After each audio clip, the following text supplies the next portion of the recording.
여러분 지금 식당에 있다고 한번 상상해 보시죠. 생수 3병을 각각 1달러 80센트에 주문하고 웨이터에게 10달러 지폐를 건넸습니다. 거스름돈으로 얼마를 받아야 할까요? 4달러 60센트 아닌가요? 네, 맞습니다. 그런데 지금 당장 여러분의 머릿속에서 일어난 일을 아주 천천히 슬로우 모션으로 한번 추적해 보겠습니다. 먼저 18점에 3을 곱하셨을 겁니다.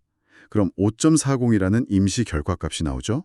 그쵸. 그 숫자를 일단 머릿속에 꽉 쥐고 있어야 하죠. 맞아요. 그 숫자가 어디 도망가지 못하게 한 구석에 붙잡아두면서 동시에 10이라는 숫자에서 방금 그 5.40을 빼는 과정을 거칩니다. 그리고 마침내 4.60이라는 답이 나오는 순간 방금 전까지 우리가 필사적으로 붙잡고 있던 5.40이나 1.80 같은 숫자들은 머릿속 칠판에서 흔적도 없이 싹 지워집니다. 아주 깔끔하게 사라지죠. 네, 바로 이 짧은 찰나에 여러분의 뇌가 수행한 고개에 가까운 작업. 그러니까 단순히 정보를 보관하는 게 아니라 도마 위에 올려두고 화려하게 요리해내는 이 역동적인 정신적 작업장이 바로 오늘 우리가 깊게 파헤쳐볼 주제입니다. 이른바 작업 기억이라는 거죠. 여기서 우리가 짚고 넘어가야 할 가장 흥미로운 점은요. 우리가 매일 숨쉬듯 차용하는 이 능력을 그 똑똑하다는 과거의 천재적인 학자들조차 아주 오랫동안 완전히 오해하고 있었다는 겁니다. 오해라면 어떤 식으로 잘못 생각했던 건가요? 과거에는 이 과정을 단순히 단기 기억이라는 조그만한 보관소로만 취급했어요. 1960년대 인지심리학의 거두였던 애킨슨 같은 학자들은 정보가 외부에서 들어오면 잠시 머무는 일종의 대기실을 거쳐서 장기 기억이라는 거대한 창고로 넘어간다고 굳게 믿었거든요. 대기실에서 기다리다가 창고로 넘어간다. 사실 직장인들이 업무 매뉴얼 외울 때나 학생들 시험 기간에 도서관에 앉아있을 때 생각해보면 되게 익숙한 발상이잖아요. 맞아요. 아주 상식적이죠. 두꺼운 단어장 들고 오래 쥐고 속으로 계속 반복하면 결국 내 머릿속 장기기억 창고에 영구적으로 저장된다. 누구나 해봤을 법한 그 단순 암기법의 과학적 근거가 바로 그 컨베이어 벨트 같은 대기실 이론이었던 셈이네요. 그렇습니다. 정보가 대기실에 오래 머물수록 창고로 갈 확률이 높아진다는 당시로서는 굉장히 합리적인 추론이었죠. 그런데 이렇게 완벽하고 상식적으로 보이는 이론에 아주 치명적인 버그가 발견됩니다. 완벽해 보였는데 버그가 있었다고요? 네, 과학의 역사를 보면 가장 재미있는 혁명은 늘 완벽해 보이는 이론이 기묘한 현실 데이터랑 정면으로 충돌하게 일어나거든요. 이 일방통행 컨베이어 벨트 이론을 완전히 박살낸 건 다름 아닌 뇌 손상 환자들의 사례였습니다. 아, 뇌를 다친 분들이요? 의학계에서 환자들을 관찰하다 보니까 도저히 설명이 안 되는 이상한 현상들이 튀어나온 겁니다. 어떤 환자들은 뇌 손상 때문에 새로운 걸 평생 기억하는 장기 기억 능력은 완전히 망가졌는데 방금 들은 전화번호를 잠시 기억하는 단기 기억은 멀쩡했어요. 거기까지는 기존 이론으로도 설명이 되는 거 아닌가요? 그러니까 컨베이어 벨트 끝부분, 창고로 들어가는 문만 고장났다고 보면 되잖아요.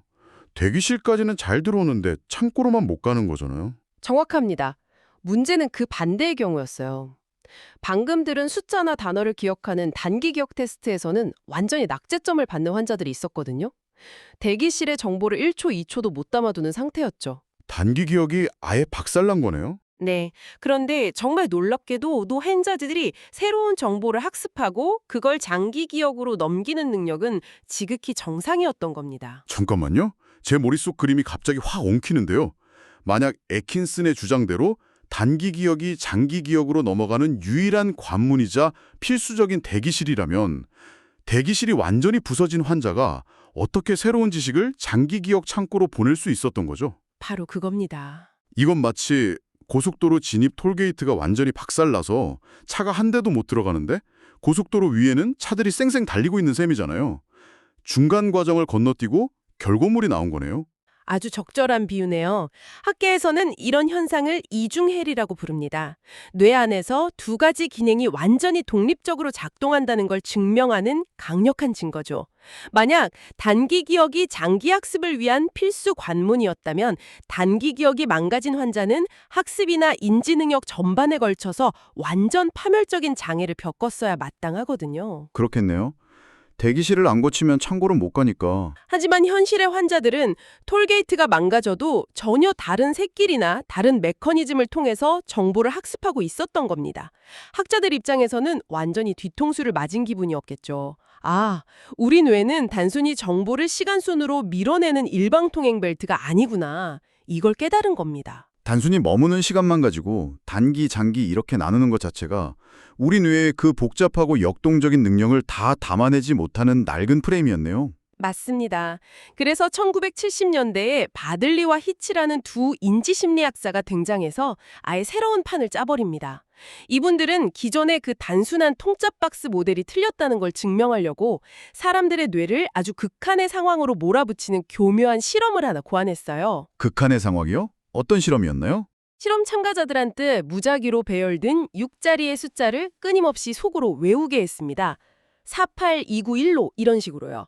6자리 숫자면 우리가 흔히 생각하는 사람의 단기 기억 용량 한계치에 거의 꽉 찬 상태 아닌가요? 바로 그 점을 노린 거죠. 기존 이론대로라면 참가자의 머릿속 대기실은 이 숫자 6개로 이미 만원 상태가 됩니다. 더 이상 들어갈 공간이 없어요. 그런데 바들리와 히치는 그 꽉 찬 상태의 사람들에게 복잡한 논리 추론 문제나 공간 독해 문제를 풀게 했습니다. 맙소사. 만약 이전의 컨베이어 벨트 이론이 맞다면 결과가 어때야 할까요? 당연히 대기실이 꽉 차 있으니까 추론 문제를 처리할 공간이 없어서 아예 문제를 못 풀거나 시스템이 멈춰버려야 정상이죠. 컴퓨터로 치면 메모리가 부족하여 프로그램을 실행할 수 없습니다. 이 에러창이 떠야 하는 거잖아요. 숫자 안 떨어뜨리려고 뇌가 100% 돌아가고 있으니까요. 그렇죠. 그런데 놀랍게도 사람들은 그 문제를 풀어냈습니다. 풀었다고요? 그 꽉 찬 상태에서. 네. 아무것도 안 하고 문제만 풀 때보다는 반응 속도가 아주 약간 느려지긴 했지만 꽤 어려운 추론 문제조차 껐더니 해결했어요. 양손에 무거운 짐을 잔뜩 들고 있는데 발로는 축구공을 능숙하게 리프팅하고 있는 꼴이었죠. 여기서 인지과학의 판도를 바꾸는 결론이 나옵니다. 당신의 작업 기억은 하나의 통짜 박스가 아니다. 역할이 철저히 분담된 다중요소 시스템이다. 하나의 큰 방이 아니라 각자 다른 일을 하는 부서들이 나뉘어 있다는 뜻이군요. 여기서 우리 머릿속에 살고 있는 3명의 직원들이 등장하는 거네요. 누가 어떤 일을 하는지 하나씩 좀 파헤쳐 볼까요? 첫 번째 직원은 바로 음운 루프입니다. 이름은 좀 어렵지만 여러분이 매일 쓰는 기능이에요. 마음속으로 숫자를 중얼거리거나 단어를 되뇌면서 한 2초 정도 소리의 형태로 정보를 꽉 붙잡아두는 역할을 하죠. 아, 우리가 속으로 머릿속으로 중얼거린다고 할 때 일하는 그 녀석이군요. 네, 해외여행 가서 낯선 외국어 메뉴판 처음 보고 속으로 오물오물 따라 발음해보는 거, 아니면 상대방 전화번호 듣고 메모장 켤 때까지 잊어버리는 거, 이게 다 음운 루프 덕분입니다. 저는 개인적으로 두 번째 직원이 제일 흥미로웠습니다. 바로 시공간 메모장이라는 친구죠. 시각적인 형태나 공간의 위치만을 전문적으로 다루는 직원인데 지금 듣고 계신 여러분도 당장 이 직원을 호출해 볼 수 있습니다. 어떻게 호출하면 될까요? 지금 당장 머릿속으로 닥스훈트 강아지를 한번 떠올려 보세요. 몸통이 길쭉한 그 강아지요. 자, 그 강아지의 귀는 어떤 모양인가요? 뾰족하게 서 있나요? 아니면 아래로 둥글게 처져 있나요? 아래로 널쩍하게 쳐져 있죠. 방금 저도 허공에 아무것도 없는데 머릿속에 닥스훈트 이미지를 선명하게 띄우고 그 귀 모양을 살펴봤네요. 맞아요. 반면에 지금 계신 곳에서 가장 가까운 편의점으로 가는 길은 어떻게 되나요? 이렇게 물으면 어떨까요? 이번에는 개의 생김새가 아니라 머릿속에서 동네 지도를 쫙 펼치고 좌회전, 우회전 경로를 따라가시겠죠. 시각적인 특성이랑 공간적인 위치, 이 두 가지를 전문적으로 처리하는 직원이 따로 있다는 겁니다. 그렇기 때문에 아까 그 잔인한 실험이 가능했던 거예요. 숫자를 중얼거리며 외우는 일은 음운 루프가 전담하고 논리적이고 공간적인 추론 문제를 푸는 일은 다른 영역이 전담하니까요. 서로 철저히 독립된 부서라서 한쪽이 야근하면서 바쁘게 돌아가도 다른 부서는 새로운 업무를 척척 처리할 수 있는 겁니다. 와, 정말 기가 막힌 분업 시스템이네요. 시각이랑 청각을 따로따로 처리한다. 그런데 여기서 당연한 의문이 하나 생기거든요. 이 두 부서가 각자 자기 일만 열심히 하면 도대체 나라는 사람은 어떻게 통합된 판단을 내리는 걸까요? 두 직원이 가져온 보고서를 취합하고 우선순위를 정해주는 보스가 있어야 조직이 굴러가지 않겠습니까? 통찰력이 대단하시네요. 바로 그 보스의 존재가 오늘 이야기에서 어쩌면 가장 중요하게 다뤄야 할 세 번째 직원, 중앙집행기입니다. 중앙집행기? 보스군요. 이 보스는 앞서 말한 음울 루프와 시공간 메모장이 물어온 정보들을 하나로 융합합니다. 그리고 상황에 따라 지금 당신이 어디에 더 집중할지 결정하는 통제센터 역할을 하죠. 아주 유능하지만 쉴 새 없이 쏟아지는 정보 때문에 늘 과로에 시달리는 매니저, 를 상상하시면 딱 맞습니다. 쉴 새 없이 울리는 스마트폰 알람이나 팝업 메시지 같은 유혹을 단호하게 무시하고 지금 당장 집중해야 할 서류 작업에만 신경을 쏟도록 뇌를 통제하는 엄청난 능력이군요. 이 보스가 일을 잘해야 우리가 산만해지지 않는 거네요. 맞습니다. 그리고 여기서 우리는 지능이라는 것의 진짜 정체에 다가가게 됩니다. 데니먼과 카펜터 같은 학자들은 읽기 폭이라는 굉장히 까다로운 과제를 고안했어요. 사람들한테 복잡한 문장을 소리내서 읽게 하면서 동시에 각 문장의 마지막 단어들을 기억하게 하는 테스트였죠. 듣기만 해도 뇌에 쥐가 날 것 같은데요. 문맥 파악하면서 단어도 따로 챙겨야 하니까요. 그야말로 중앙 집행기를 혹사시키는 테스트네요. 네, 그런데 결과가 인지과학계를 뒤흔들었습니다.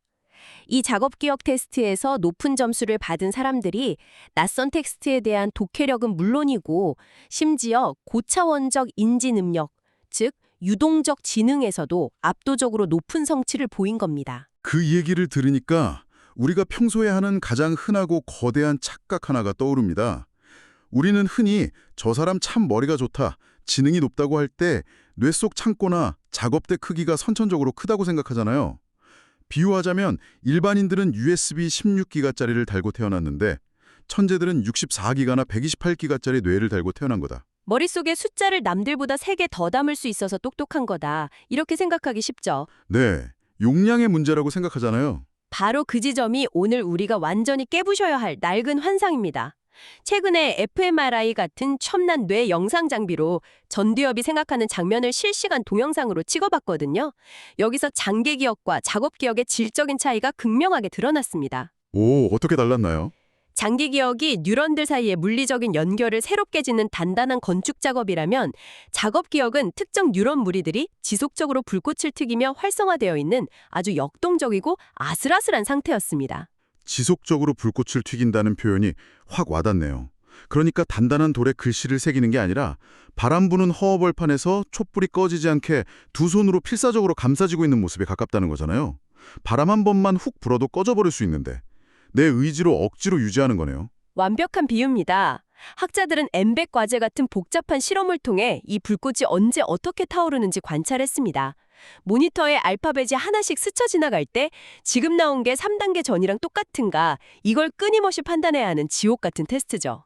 전화 받으면서 이메일 쓰고 옆 사람 질문에 대답하는 직장인들의 그 극한 멀티태스킹 상황이네요.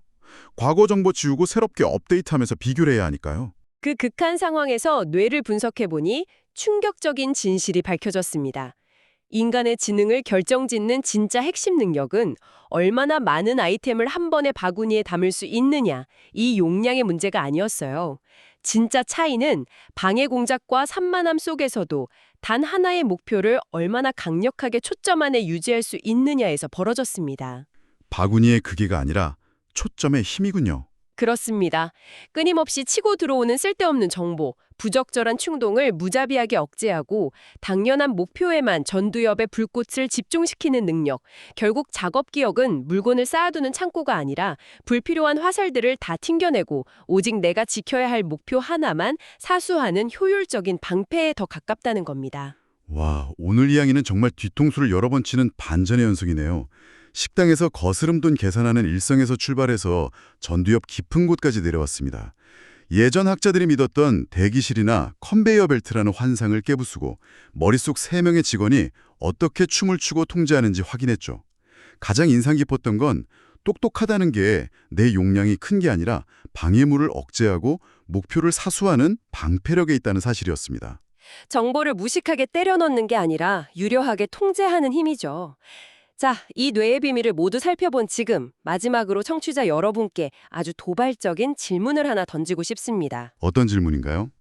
작업 기억의 핵심이 산만함 속에서 목표를 억척같이 유지하는 억제 능력이라면 하루에도 수백 번씩 스마트폰 알림이 울리고 숏폼 영상들이 시각과 청각을 폭격하는 이 현대사회에서 과연 당신의 중앙 집행기는 지금 안전할까요? 당장 주머니 속에서 징징거리는 스마트폰 진동만 생각해도 제 전두엽 방패에 금이 가고 있는 소리가 들리는 것 같네요. 그러니까 오늘 하루 단 몇 분만이라도 스스로의 마음속 칠판을 가만히 들여다보는 시간을 가져보시기 바랍니다.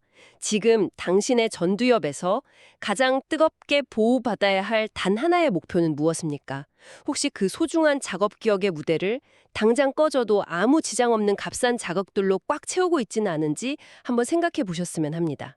무언가를 단호하게 비워내고 외부의 간섭을 억제할 때 비로소 진짜 빛나는 생작의 불꽃이 타오르기 시작할 겁니다. 쏟아지는 정보 속에서 여러분의 방패를 다시 한번 단단히 고쳐주길 바라며 오늘의 깊은 이야기는 여기서 마치겠습니다. 머릿속의 그 불꽃 절대 꺼트리지 마십시오.